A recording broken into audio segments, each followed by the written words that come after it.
이처럼 아가서가 여인의 적극적인 자기 표현, 사랑을 위한 적극적인 자기 표현을 긍정한다는 말은 굉장히 중요합니다. 이것은 여인이 적극적으로 그 남자의 사랑을 갈구하는 것을 긍정하는 거거든요. 그래서 여인이 가지고 있는 어떤 특징 중에 하나를 우리가 열정이라는 말로 표현할 수 있을 것 같습니다. 이 여인은 남자의 사랑을 얻기 위해서 열정적으로 자기를 표현하는 거죠. 우리와 하나님과의 관계가 있어서도 마찬가지입니다. 우리가 실은 하나님과의 깊은 어떤 사랑의 관계를 가기 위해서는 가만히 있어서는 안 됩니다. 뭐가 필요합니까? 네, 열정이 필요합니다. 우리가 하나님과 깊은 교제, 깊은 사랑의 관계를 들어가기 위해서는 하나님의 사랑에 대한 열정, 그러니까 돈과 명예에 대한 열정이 아니라 그분의 사랑에 대한 열정이 우리에게 필요하다는 얘기죠. 적극적으로 하나님의 임재를 구하고 그리고 그분의 보시기에 흠모할막에 우리의 모습을 가꾸어가고 신앙을 가꾸어가고 아름다운 행실로 우리를 치장해야 한다는 거죠. 아가의 여인이 열정적인 사람이었던 것처럼 하나님과의 관계에서도 우리가 열정을 가져야 함을 아가서는 가르치고 있습니다. 자, 마지막 네 번째 아가서가 우리에게 주는 신앙적인 교훈은 우리의 믿음에 기다림의 요소가 있어야 된다라고 하는 내용입니다. 우리의 믿음에 기다림의 요소가 있어야 된다. 자, 이 말이 좀 어려운데요. 설명해 드릴게요. 자, 아가를 보면요. 남자가 여인을 방문해 오는, 찾아오는 모티브들이 심심치 않게 등장을 합니다. 그러니까 멀리 있는 남자가 산을 넘고 언덕을 넘어서 여인의 집으로 찾아오는 거죠. 그런데 재밌는 것은 남자가 찾아와서 여인 곁에 있어요. 여인과 함께 사랑을 나누어요. 그런데 이 여인은 옆에 있는 남자에게 이렇게 말해요. 다시 와주세요. 이런 말을 해요. 다시 와주세요. 분명히 옆에 있는데 다시 와주세요라는 말을 한다는 거죠. 자, 대표적으로 2장 17절이 바로 그 내용입니다. 그리고 아가의 마지막 구절이죠. 8장 14절. 8장 14절은 아가서의 마지막 장의 마지막 구절이에요. 아가서의 마지막 절의 마지막 절도 여인의 요청, 내게로 다시 와주세요 라는 말로 끝난다라는 거예요. 자, 2장 17절 한번 읽어드릴게요. 내 사랑하는 자야, 날이 저물고 그림자가 사라지기 전에 돌아와서 베데르산의 노루와 어린 사슴 같을지라. 자, 지금 방금 읽어드린 것이 개역개정역이에요. 2장 17절에 대한 개역개정역인데 실은 이 개역개정역은 히브리어를 직역을 했는데요. 이 직역된 우리나라 번역물은 좀 이게 무슨 말인지 잘 몰라요. 그런데 제가 의역을 해드릴게요. 이런 뜻이에요.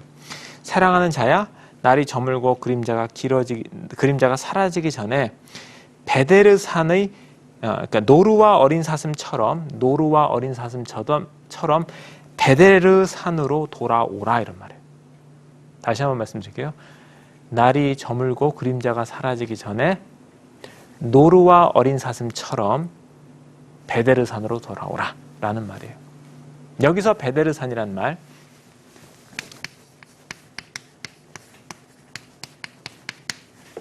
여기서 베데르산이란 말은 실은 여인의 몸을 지칭하는 말입니다.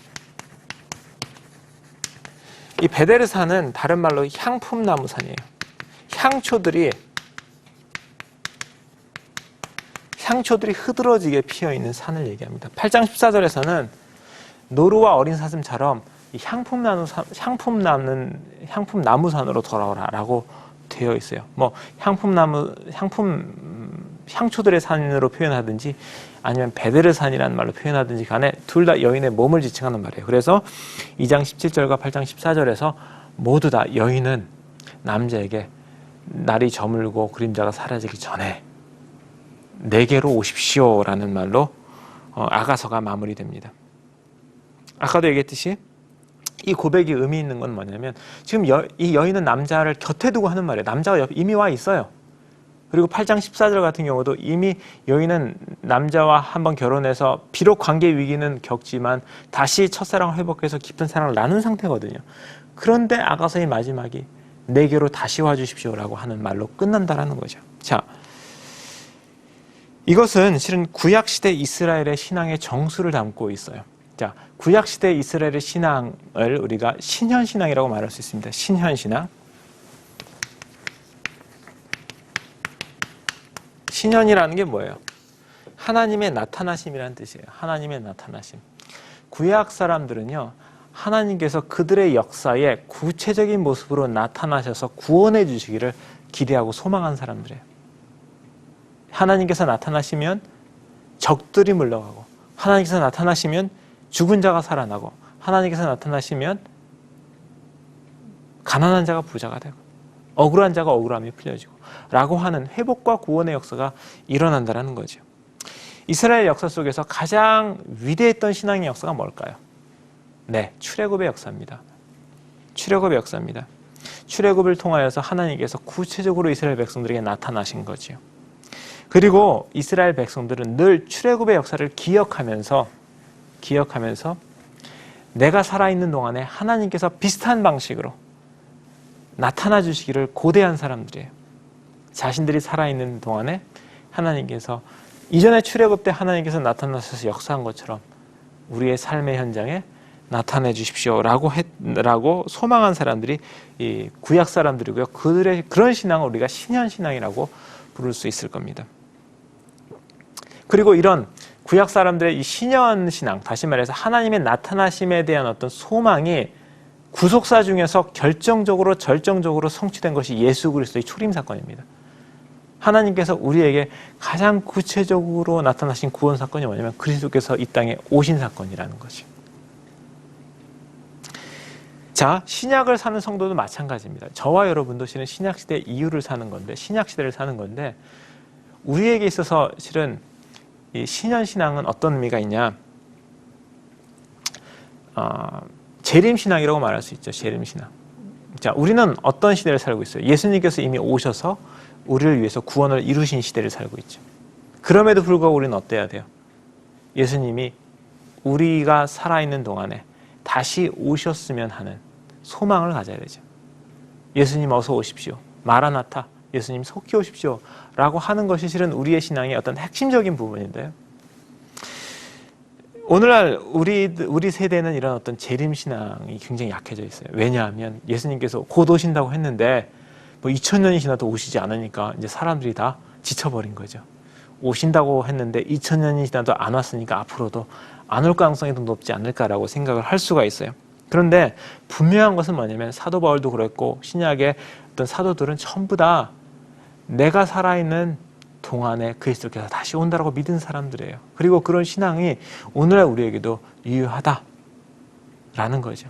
자, 그렇다면 우리에게 있어서 재림신앙은 어떤 신앙이어야 되느냐라는 건데, 아가서는 어떤 것을 가르쳐주냐면, 물론 예수님께서 종말에 우주적인 어떤 모습으로 구름을 타고 오시든 어떤 식으로 오시든 모든 사람들이 알아볼 수 있는 방식으로 우리에게 다시 임하실 것을 저는 믿어요. 그것을 우리가 우주적 종말이라고 말합시다. 그렇지만 재림신앙이 그런 차원만 있는 것이 아니에요.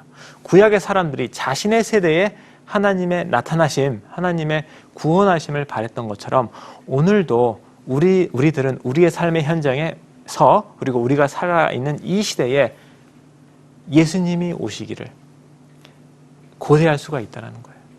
예수님이 나타나시기를. 그게 뭐냐?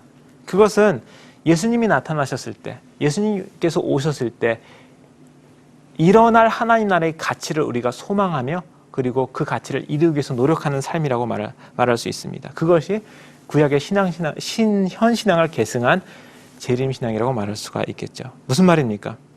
예수님이 오시면 어떻게 될까요? 눈물 흘리던 자가 눈물을 닦겠죠. 억울한 자가 억울함이 풀리겠죠. 먹을 것이 없어 굶주린 자에게 빵이 주어지겠죠. 정의롭지 못한 사회가 정의롭게 되겠죠. 질병에 있는 사람들이 고침을 받겠죠. 죽은 자들이 살아나겠죠. 우리 신앙에 기다림의 요소가 있어야 된다는 말은 뭐냐면, 우리가 살고 있는 이 시대에, 내가 살고 있는 이 연한 동안에 하나님 나라의 가치, 그리스도께서 이 땅에 오셨을 때 이루실 그 가치들을 내가 적극적으로 이루어가는 삶을 말할 수 있어요. 단순히 주님 오시옵소서라고 외치는 신앙이 아니라 내가 살아있는 이 시대에 내가 사는 이 삶의 현장에 하나님 나라의 가치를 이루어 사는 삶, 그것이 바로 아가가 우리에게 가르치는 신앙의 모습이라는 생각이 듭니다. 그래서 아가가 우리에게 가르쳐주는 네 번째 신앙적 교훈은 뭐냐면 우리들의 신앙에 기다림의 요소가 있어야겠다라고 하는 말입니다. 자, 지난 16주 동안 우리가 구약 성경이 어떤 책인가를 공부하면서 실은 다양한 구약 성경의 내용들을 살펴보았습니다. 그렇지만 이 마무리하는 요 단계에서 제가 꼭 말씀드리고 싶은 것은 실은 이 모든 구약이 결국은 그리스도 예수 그리스도를 증거하기 위한 본문이라는 거죠. 예수님도 모세가 쓴 것, 그리고 시편이 기록한 것, 그리고 선지자가 쓴 것이 모두 다 나에 대한 것이라고 말씀을 하셨거든요.